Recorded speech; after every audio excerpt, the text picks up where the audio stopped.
Welcome back, guys. Today we have a Kubota MX 5800. It's getting overheat, so we are going to change the antifreezer for this tractor. I get this antifreezer from the Walmart. So just read the manual to change the antifreezer.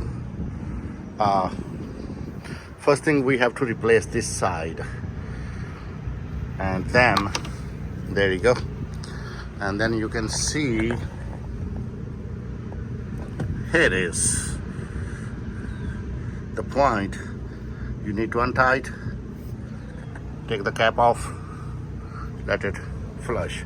Make sure tractor is cold, not the hot. Stay with me.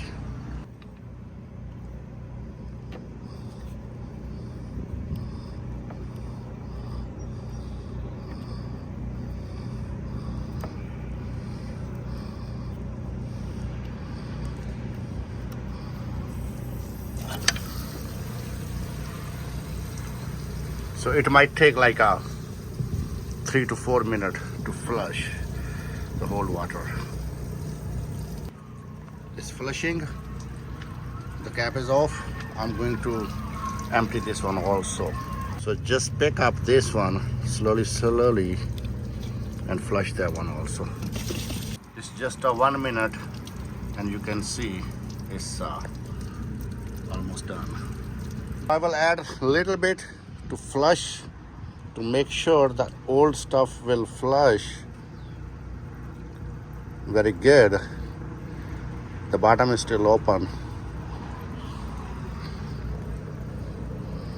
and then we will lock this screw back there when that will be done, and we will refill. You can see it's almost done. I'm going to fix the screw back and then we will refill. So I just fixed the screw that is here, and now I'm going to fill the antifreezer.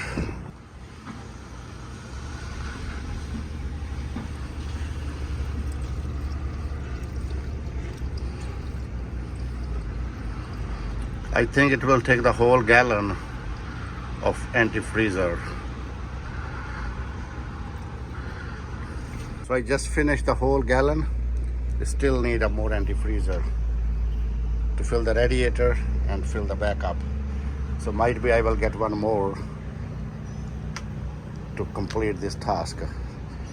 That's all. Thank you very much for watching. Please like, share, subscribe my channel. Thanks.